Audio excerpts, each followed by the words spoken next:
नमस्कार दोस्तों, मेरा नाम है प्रदीप चौहान। बात समझनी है तो पूरी सुननी होगी। बिहार का रण, चुनावी प्रचार का रण खत्म हो चुका है। दोनों दौर का प्रचार खत्म हो चुका है। अब सिर्फ मतदान होना बाकी है और उसके बाद 14 तारीख को नतीजे आना बाकी है। बिहार के बारे में जो भी जानकारी मिल रही थी वो मैं आप तक पहुंचा रहा था, जो एनालिसिस हो रहा था वो मैं कर पा रहा था। लेकिन असल हकीकत बिहार की क्या है, प्रचार खत्म होने के बाद क्या तस्वीर उभर कर आ रही है, इससे पहले कि चैनल अपने एग्जिट पोल दिखाएं परसों मतदान होने के बाद अभी क्या स्थिति है, क्या लग रहा है, ये बताने के लिए मैं आपको सीधा बिहार ले चलता हूँ, पटना ले चलता हूँ, जहाँ पर वरिष्ठ पत्रकार प्रेम कुमार, जो इस वक्त पूरे बिहार को पिछले कई दिनों से नाप रहे हैं, पत्रकारिता कर रहे हैं, खबरें कर रहे हैं, सर्वे भी कर रहे हैं, बहुत सारा काम कर रहे हैं बिहार को लेकर वो, और कई महीनों से कर रहे हैं। वही प्रेम कुमार आपको बताएंगे कि दरअसल इस वक्त बिहार की स्थिति असल में है क्या, कितनी बातें हवाई हैं और कितनी बातें ज़मीन पर है। क्या गठबंधन में ठीक है, क्या महागठबंधन में ठीक है, क्या एनडीए कहाँ कमज़ोर है, कहाँ महागठबंधन कमज़ोर है, इन सब बातों का मुआयना करने के लिए और इन सब बातों का जो पूरा विश्लेषण करने के लिए आइए चलते हैं बिहार। हाँ तो दोस्तों, जैसा कि आप देख सकते हैं कि वरिष्ठ पत्रकार प्रेम जी हमारे साथ इस वक्त बिहार से जुड़ चुके हैं स्क्रीन पर आपके सामने। प्रेम भाई, मैं सीधा सपाट सवाल पूछूंगा क्योंकि आपके पास वक्त की बहुत कमी है। मुझे मालूम है आप बिहार में ट्रैवल कर रहे हैं इस वक्त। भाई, इस पे आने से पहले कि जो पहले चरण में भारी मतदान हुआ उसका क्या असर पड़ेगा, उससे पहले मैं ये जानना चाहूंगा कि आपकी समझ, आप बिहार को इतनी अच्छी तरह जानते हैं, बिहार में घूम रहे हैं, सर्वे कर रहे हैं, पत्रकारिता कर रहे हैं। ये जो मतदान हुआ, मतदान बढ़ा, इसका रीजन आपको क्या लगा? क्यों मतदान इस बार रिकॉर्ड मतदान बिहार में हुआ, खास करके पहले चरण में? अ, देखिए, मतदान तो बढ़ा है प्रदीप जी। मगर जो रिकॉर्ड मतदान दिख रहा है ना, इसमें थोड़ा झोल है। झोल ये है कि वोटर लिस्ट छोटी हो गई है, तो अपने आप प्रतिशत मतदान बढ़ गया है। यानी जितने लोगों ने पिछले विधानसभा चुनाव में मतदान किया, उतने लोगों ने, चूंकि आधी सीटों पर हुआ है तो थोड़ा आधे से ज्यादा कम में देखना पड़ेगा। लेकिन उसको जब तक संख्या का हम मिलान नहीं करेंगे तो पता नहीं चलता है। और संख्या का मिलान करते हैं तो वोट देने वाले बहुत नहीं बढ़े हैं, क्योंकि जितनी संख्या में वोट दिए गए हैं, वो नंबर ऑफ वोटर्स जो है वो घट गए हैं। लोकसभा चुनाव के मुकाबले घट गए हैं, विधानसभा के मुकाबले मामूली रूप से बढ़े हैं ड्यू टू एसआईआर। तो वोट प्रतिशत में जो उछाल है ये छद्म है, ये सही उछाल नहीं है। लेकिन फिर भी वोट बढ़े हैं, ये मानते हैं। ये दिखता है कि छठ के समय जो बिहार में लोग आए, जो प्रवासी बिहारी थे बाहर लौटे, उन लोगों ने वोट किया। ये दिखता है कि युवाओं ने बढ़ चढ़कर वोट किया। ये दिखता है कि महिलाओं की कतार भी पहले जैसी ही थी। अब महिलाओं के संदर्भ में ये कहना कि महिलाओं ने ज्यादा वोट किया, तो पिछले बार भी महिलाओं ने ज्यादा वोट किया था। तब पुरुषों के मुकाबले 5% का फर्क करीब था। संभवतः 5 से ज्यादा भी हो, हल्का फुल्का, मोटे तौर पर मैं कह रहा हूँ। इस बार वो 7 या 8 बताया जा रहा है, तो इसकी भी वजह एसआईआर है। क्योंकि एसआईआर में जो वोट डिलीशन हुआ है वोटर का, उसमें महिलाएं 60% है। तो महिलाओं का डिलीशन अगर 60% होगा तो वोट प्रतिशत भी थोड़ा ज्यादा होगा। तो वो है, यानी कोई ट्रेंड नहीं बदला है। महिलाएं पहले भी ज्यादा करती थी, अब भी ज्यादा कर रही हैं। तो महिलाओं का वोट में, उसके ट्रेंड में, उसकी प्रवृत्ति में कोई फर्क नहीं आया है। मैं ये कह रहा था कि प्रवृत्ति में फर्क नहीं आया है। तो बदला क्या है, बदलाव क्या हुआ है कि जनता में एक बदलाव की आकांक्षा दिखी है। और जब बदलाव बोलते हैं तो सिर्फ ये नहीं होता है कि नीतीश कुमार रहेंगे या नहीं रहेंगे। नीतीश कुमार का मुख्यमंत्री बनना या नहीं बनना ये तो जनता तय नहीं करती है। वो तो चुनाव की, गठबंधन की सियासत तय करती है कि नीतीश कुमार मुख्यमंत्री रहेंगे कि नहीं रहेंगे। जब कोई गठबंधन नीतीश कुमार को मुख्यमंत्री का चेहरा बनाती है, तब हम मानते हैं कि जनता उनको चुन चुन रही है। लेकिन इस बार ऐसा नहीं है कि नीतीश को एक्सेप्ट कर रहे हैं या रिजेक्ट कर रहे हैं। ये बस दलील में है, खोटी दलील है। नीतीश के नाम पर चुनाव ही नहीं हो रहा है तो उसको उनको एक्सेप्ट या रिजेक्ट करने का प्रश्न बनता नहीं है, लेकिन लोग बनाते हैं। तो ये चुनाव जो है, ये चुनाव परिवर्तन की आकांक्षा और उसका प्रतिरोध करने वाली सत्ता, इसके बीच में है। सत्ता आमतौर पर गठबंधन आसानी से बना लेती है, विपक्ष को हमेशा गठबंधन बनाने में संघर्ष करना पड़ता है। जी। तो इस चुनाव में विपक्ष का गठबंधन बहुत स्ट्रांग है और भाई उस मैं जी, उसी पे आ रहा था भाई। आपने कहा कि जो जो आपने समझाया कि परसेंटेज बढ़ने के पीछे क्या झोलमाल है या क्या वो है रीज़न है। लेकिन एक चीज़ बताइए, जब पहले दौर के मतदान की खबर सामने आती है, उसके बाद से अचानक से दिखता है कि बीजेपी के रुख में फ़र्क दिखता है। नीतीश नरेंद्र की जोड़ी, जहाँ पहले कहा जा रहा था एनडीए की सरकार, नरेंद्र मोदी का ये काम, वो काम, अचानक से वो नैरेटिव बदलने लगते हैं। नीतीश नरेंद्र की जोड़ी आपके लिए काम कर रही है। बीजेपी दफ्तर के बाद नीतीश के कटआउट लग जाते हैं, सब कुछ हो जाता है। तो फिर ये क्यों लगा? फिर सर, क्या बीजेपी को क्या सूचनाएँ मिली होंगी? देखिए ये जो सूचनाएं पक्के तौर पर उनको मिली होगी, जो हम सब महसूस कर रहे थे कि एनडीए के भीतर नीतीश कुमार के सुशासन को आ, 20 साल पहले के कथित जंगल राज के मुकाबले करके चुनाव लड़ने की कोशिश हुई और ये सारा डेवलपमेंट जो है वो नीतीश कुमार के चेहरे से जुड़ा है। तो वोटिंग भी जो है नीतीश के इर्द गिर्द होने लगी और बीजेपी जो नरेंद्र मोदी के नाम पर चुनाव लड़ना चाहती थी, अमित शाह उनके कथित चाणक्य रहे, तो उन्होंने सारे प्रयास कर लिए कि नीतीश को अलग हटा के हम मोदी जी के चेहरे पे चुनाव लड़ लें, लेकिन उनके रोड शोज में भीड़ नहीं जुटी, उनकी सभाओं में बहुत मेहनत करके लाई गई भीड़ थी। स्वाभाविक भीड़ जो आह्लादित होती है, आह्लादित करती है, जिसमें एनर्जी होती है, वो तो तेजस्वी की ही सभा में दिख रही है। वो मोदी की सभा में नहीं दिखी। दूसरी तरफ नीतीश कुमार के लिए निश्चित रूप से कोई बहुत बड़ा गुस्सा नहीं था पब्लिक। ये एक ये था कि बुजुर्ग हो गए हैं और सम्मान और श्रद्धा ही था। उनको हटाने भगाने जैसी कोई बात नहीं थी। लेकिन नीतीश कुमार को हटाने भगाने में बीजेपी ही जुट गई थी। नतीजा ये हुआ कि आज की स्थिति में जेडीयू का नंबर बीजेपी से ज्यादा रहने वाला है। अब इसी की भनक उनको लग गई है। सारे सर्वे उनको भी पता चल रहे होंगे। तो अब उनकी भाषा में फर्क आया है और आप देखेंगे कि हिंदू मुसलमान करने की कोशिश भी हुई तो नीतीश कुमार ने या उनकी मौजूदगी में ये थोड़ा बैलेंस भी रहा, इसलिए कि नीतीश कुमार के साथ मंच साझा करते हुए बहुत ज्यादा सांप्रदायिक भाषण नरेंद्र मोदी नहीं दे सकते। ये बैलेंसिंग फैक्टर है और नीतीश कुमार की इसी अहमियत के कारण उनको मुसलमान वोट कर देते हैं। तो ये चीज है, लेकिन इस बार मुसलमान उस तरह से वोट नहीं कर रहे हैं, नहीं किया है जिस तरह से पहले नीतीश कुमार को किया करते थे, क्योंकि एक मैसेज चला गया कि बीजेपी नीतीश कुमार को मुख्यमंत्री बनाना नहीं चाहती है, बनने नहीं देगी। तो जो मुसलमान, जो अ, गैर मुसलमान भी जो ईबी से जुड़े हैं, कोयरी कुर्मी हैं या नीतीश के प्रशंसक हैं, नीतीश की सियासत को बेहतर मानते हैं, सवर्णों में भी उनका आधार है। उन सब ने इस तरह एक तरह से वो दुविधा में आ गए और नीतीश कुमार की सियासत को अ, उनके वोट जरूर कमी आएगी उनमें, उनके समर्थन में, ये साफ दिखता है।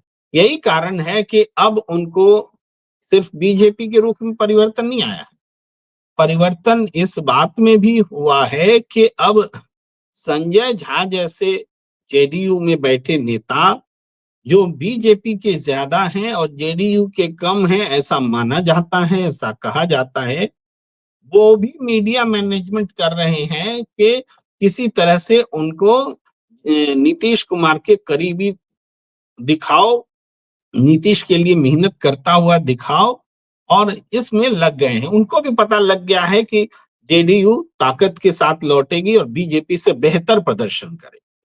तो ये यही कारण है कि बीजेपी के व्यवहार में और खुद जेडीयू के भीतर सवर्ण नेतृत्व जो उनसे दूर हो रहा था, किनारा कर रहा था, उनके व्यवहार में आश्चर्यजनक परिवर्तन हुआ है। प्रेम जी, मेरा तीसरा सवाल ये है कि अभी जो जिस तरह प्रचार खत्म होने पे प्रचार के दौरान और वो सब महागठबंधन में एक अलग सा जोश दिखा। महागठबंधन में तेजस्वी और अखिलेश और कांग्रेस भी दावा कर रही है कि हम पहले चरण में 121 में से 72 सीटें जीत रहे हैं, 74 सीटें जीत रहे हैं। आपने तो बिहार इतना घूम लिया है, आपसे अगर मैं सीधा पूछूं, कहीं बदलाव की बयार दिख रही है बहती हुई कहीं आपको, या आपको लगता है कि अभी कुछ भी कहना किसी के लिए पॉसिबल नहीं है? देखिए, इस मायने में कि हर सीट पर बहुत मुकाबला कड़ा है।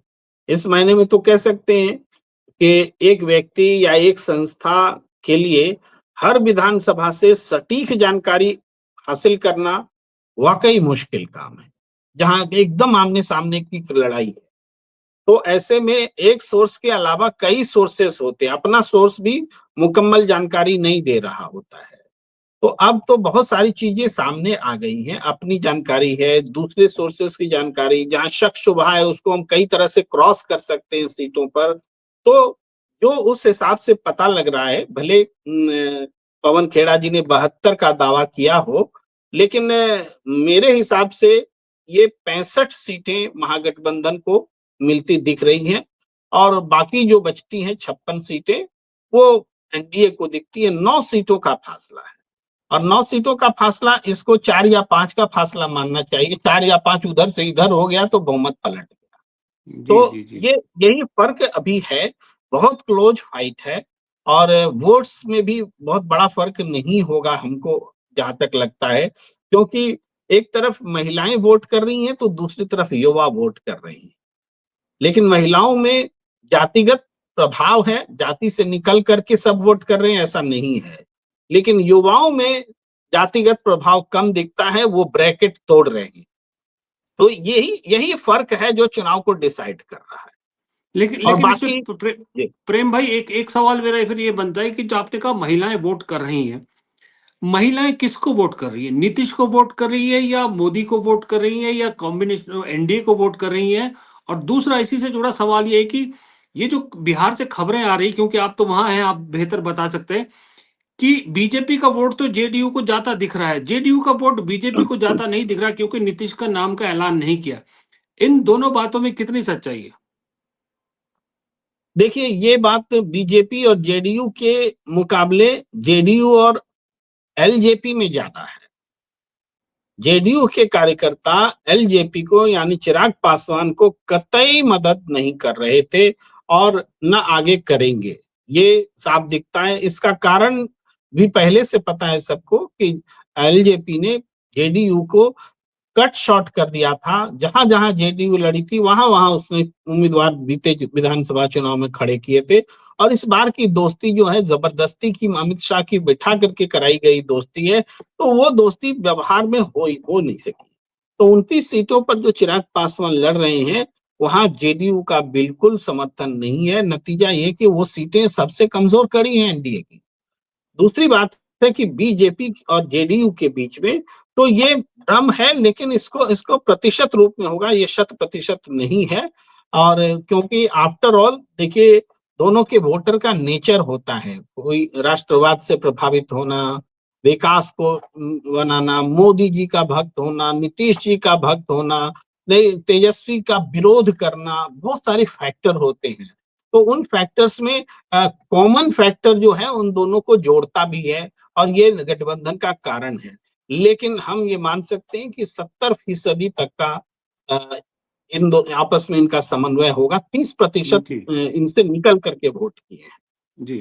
मैं जी, आपके पास क्योंकि समय की कमी है, आखिरी 2 सवाल पूछना चाहूँगा। पहला सवाल ये है कि भाई, ये तेजस्वी, नीतीश का आपने सारा बता दिया। अब जब अगर आप राष्ट्रीय स्तर की राष्ट्रीय पार्टी की बात करते हैं, तो कांग्रेस, बीजेपी की बात होती है। सवाल सीधा है मेरा कि क्या बीजेपी पिछले साल के अपने परफॉर्मेंस को, पिछले चुनाव के परफॉर्मेंस को रिपीट कर पाएगी? और दूसरा, क्या कांग्रेस अपने पिछली बार की परफॉर्मेंस को बेटर कर पाएगी? आपका अब तक का सफर से क्या लगता है आपको? मुझे कोई संकोच नहीं है ये कहने में कि बीजेपी की सीट घट रही है और कांग्रेस की सीट मामूली ही सही मगर बढ़ रही है। कांग्रेस की सीट हम 25 से नीचे और 19 से ज्यादा देख रहे हैं, कहीं भी बीच में वो संख्या सेटल हो सकती है। और बीजेपी की जो सीट है वो 50 और 60 के बीच में, यानी नियरेस्ट 55 को रखें तो 55 के आसपास में, एक दो ऊपर एक दो नीचे, ये संख्या बनती दिख रही है। ये है स्थिति। तो इस स्थिति में अगर हम कह रहे हैं जेडीयू को ज्यादा सीटें आ सकती हैं, तब हो सकता है 56-57 सीटें जेडीयू को आ जाए, 55 उनको आ जाए, तब भी वो बहुत ऊपर पहुंच जाएंगे सरकार बनाने की। लेकिन उसके बाद भी उनके पास जो आवश्यक 8-10 सीटें होंगी उसका टोटा रहेगा, क्योंकि उसके पास हम्म। गठबंधन में बाकी छोटे दलों का परफॉर्मेंस बिल्कुल ठीक नहीं होने जा रहा। तो यही लेकिन आठ फिर दस सीटें जो हैं डिसिसिव हैं, और हम देख रहे हैं उधर भी जो पहले चरण का जो है, जो 9 सीटों का फर्क है, वो दरअसल 5 सीटों का फर्क है। यही फर्क जी, आगे भी रहा है। जी। लेकिन फिर तो भाई ऐसा जो आप कह रहे हैं कि बीजेपी की टैली नीचे आएगी, तो मेरे को कहीं पर फिर वो जो बिहार से एक बात लेके आ रही है कि लालटेन ही तीर है और तीर ही लालटेन है, उसकी संभावना थोड़ी सी ज्यादा दिख रही है फिर तो। देखिए, ये संभावना काश के कांग्रेस की बात आरजेडी मान ली होती। कांग्रेस पुरानी राजनीतिक पार्टी है। कांग्रेस इस बात को समझती है कि पोस्ट इलेक्शन जो चीजें होंगी उसमें मुख्यमंत्री का चेहरा घोषित करना आत्मघाती कदम होगा। इसीलिए वो तेजस्वी यादव को मुख्यमंत्री का चेहरा घोषित नहीं करना चाहती थी।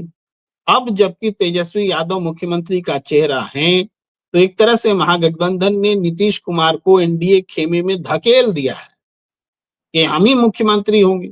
अब नीतीश कुमार जी को मुख्यमंत्री के अलावा ऑफर करने के लिए क्या है महागठबंधन के पास?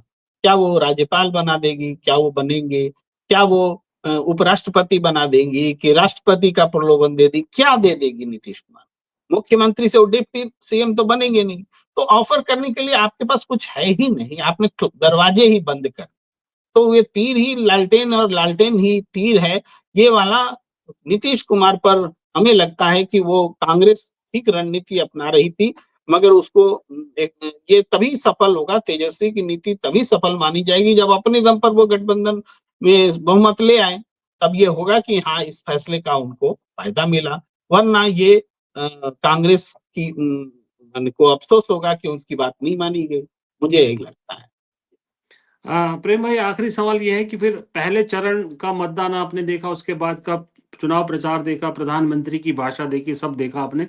दूसरे चरण के मतदान को लेकर क्या उम्मीद है आपको? दूसरे चरण में देखिए, ये जो सीमांचल और का इलाका है, हिंदू मुस्लिम वाला जो पोलराइजेशन पॉलिटिक्स वाला जो फेज है, वो दूसरा चरण ही होता है।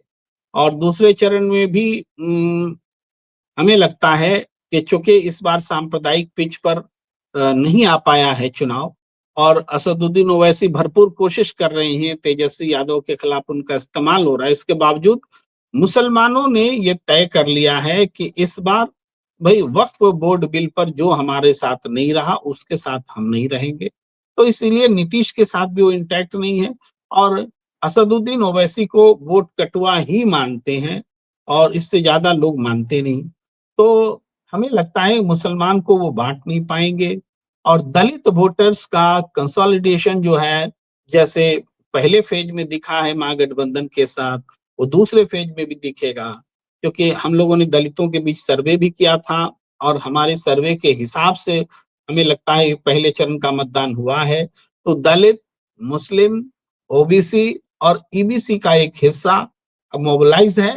तो उसकी मात्रा थोड़ी बहुत ऐसा नहीं कि 100% है, लेकिन इतना जरूर है कि वो एनडीए को लीड दिलाती दिख रही है। एनडीए के ऊपर महागठबंधन को लीड दिलाती हुई दिख रही है। और महागठबंधन के पक्ष में जो नई बातें हुई हैं, वो मुकेश सहनी का 2.5% वोट, उसका जो भी हिस्सा मिलता है वो उसका प्लस पॉइंट है। आईपी गुप्ता का तांती समाज का वोट जो भी मिलता है उनका प्लस पॉइंट है। पप्पू यादव जो पिछले बार विरोध कर रहे थे, इस बार इनके साथ है, तो कई सीटों पर एडवांटेज है। तो ये सारे फैक्टर्स महागठबंधन के साथ जुड़े हैं।